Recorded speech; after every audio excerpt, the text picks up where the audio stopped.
So guys, balik lagi di Belaga Podcast Indonesia, your favorite podcast station. Masih bersama Tama di sini, sobat millennials, buat teman aktivitas kamu dan seru-seruan bareng di Belaga Podcast.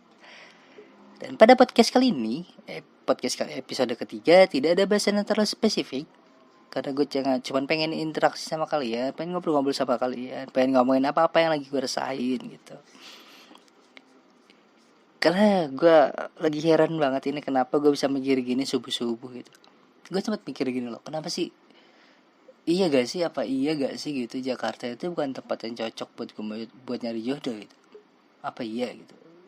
Kenapa gue bisa mikir gini? Karena 2 hari yang lalu masih dalam suasana Ramadan, ada salah satu teman gue tiba-tiba ngechat gue gini subuh-subuh. Tam, kan di Jakarta banyak orang nih Tam. Iya lah, gue juga tahu Jakarta banyak orang. Lu kira penanya ngongol-ngongol anjing. Dari mana-mana ada di sana gitu. Masa sih nggak ada gitu satu aja yang nyantol sama lu? Jujur pertanyaan kayak gitu cukup telak buat gue. Gue pun jadi ikut bertanya-tanya. Hampir kurang lebih 21 tahun di Jakarta, ketemu sama orang dari berbagai wilayah di Indonesia, tapi kenapa masih susah menemukan sosok yang tepat untuk sebuah hubungan serius gitu. Dan kemudian hari-hari selanjutnya gue habiskan untuk memikirkan perkara ini.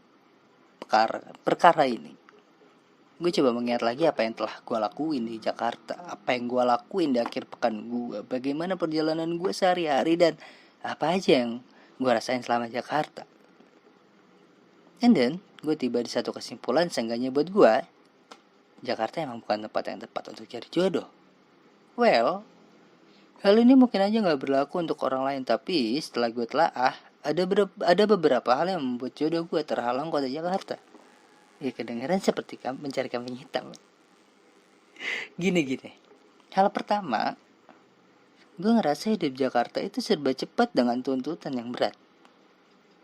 Terbiasa terburu-buru mengejar mimpi, membuat gue sering lupa untuk mencari pendamping hidup.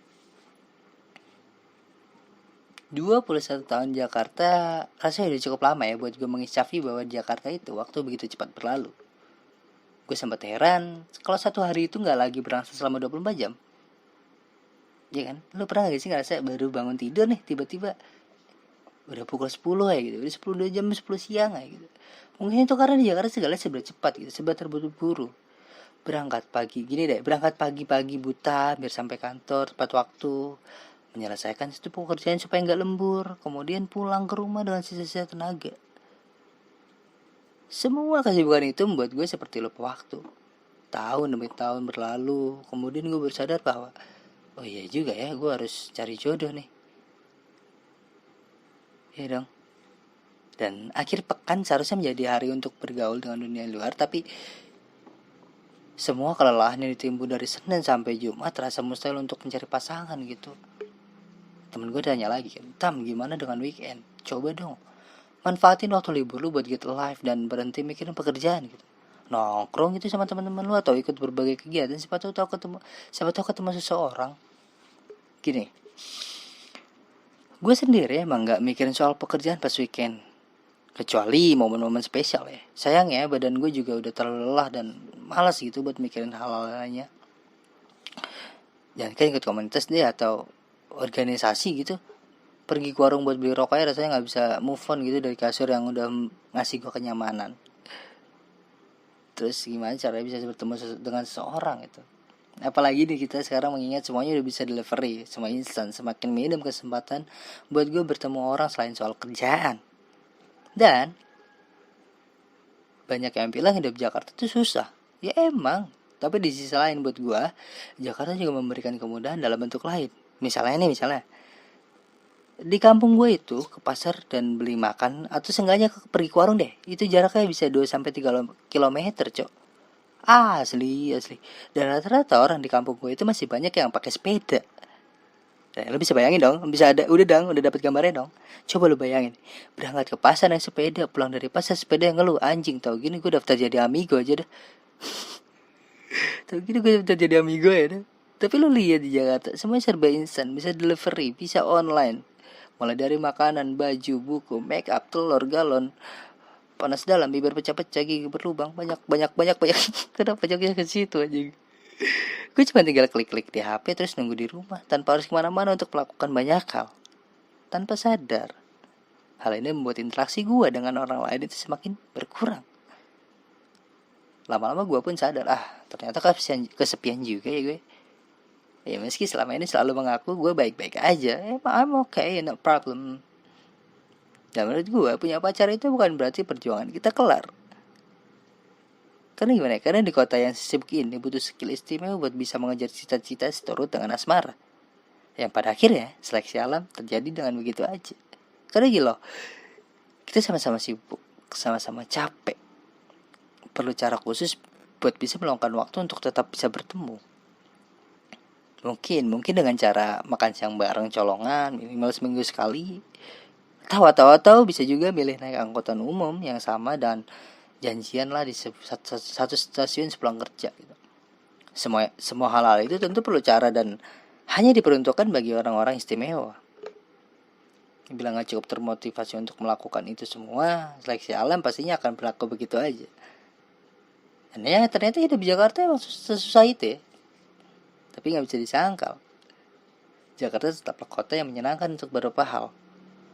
Soal jodoh yang gak kunjung datang itu bisa jadi memang guanya aja gitu yang memang kurang gercep.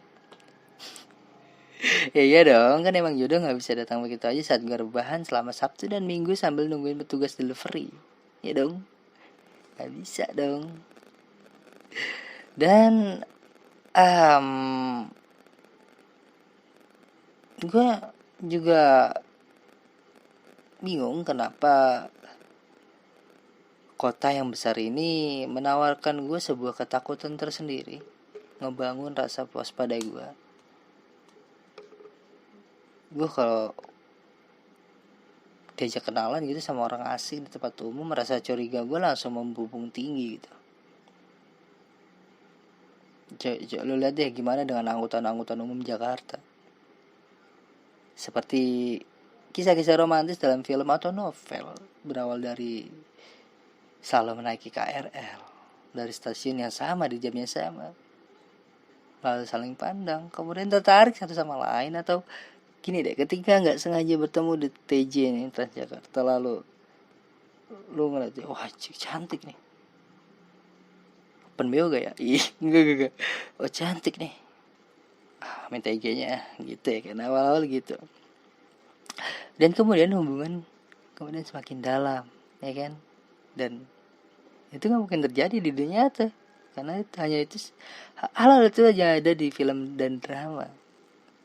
Gini, gue bukannya berprasangka buruk nih sama orang lain nih, tapi tumpukan berita-berita kriminal dan kejahatan Jakarta memaksa gue menjadi sosok yang curigaan. Jadi ketika bertemu dengan orang yang sedikit terlalu baik kayak di tempat umum nih, alarm di kepala gue mulai berbunyi nih. Kira-kira orang ini punya dia terselubung gak ya? Kira-kira orang ini mau mencopet apa menghipnotis ya? Dengan sikap seperti ini, bagaimana caranya gue bisa mengalami kisah cinta yang lucu gitu, ala film novel, ala cita-citaan gitu. Gak bisa kayak Dylan gitu yang jemput naik motor ke rumah pacarnya gitu, gak bisa gue sekolah itu kagak naik motor. Gue SMP gue kagak naik motor, naik angkot 1.000.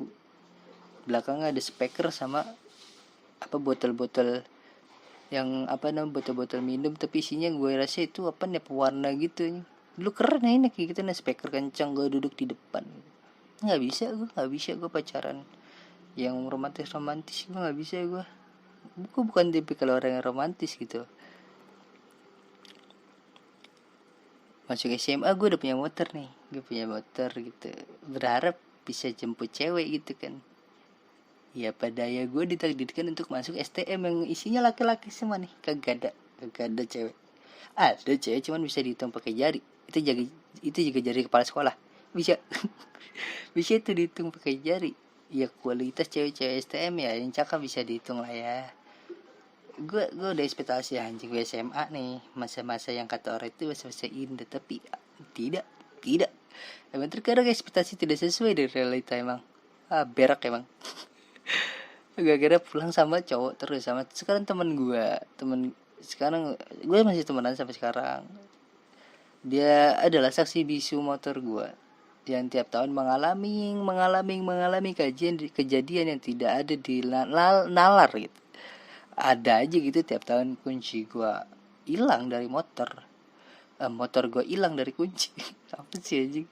Iya pokoknya gitu.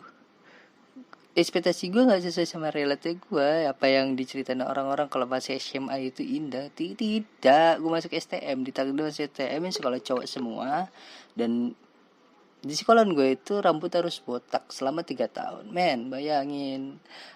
Untuk pria rambut adalah mahkota. Bagaimana Anda mendekati seorang perempuan kalau Anda tidak ada mahkotanya? Iya kan? Sulit dong. Anda bisa dapat gambarnya sampai situ dong, ya kan? Tidak bisa sesulit itu saya mencari jodoh di Jakarta. Tapi alhamdulillah ada nih. Gue pernah pacaran waktu sekolah SMA. Dan perempuan itu beda sekolah nih. Gue sekolah di daerah Cibubur, dia di Jakarta, dia di daerah Jakarta Timur. Tapi Cibubur juga Jakarta Timur gak sih? Iya gitu dah, pokoknya ada.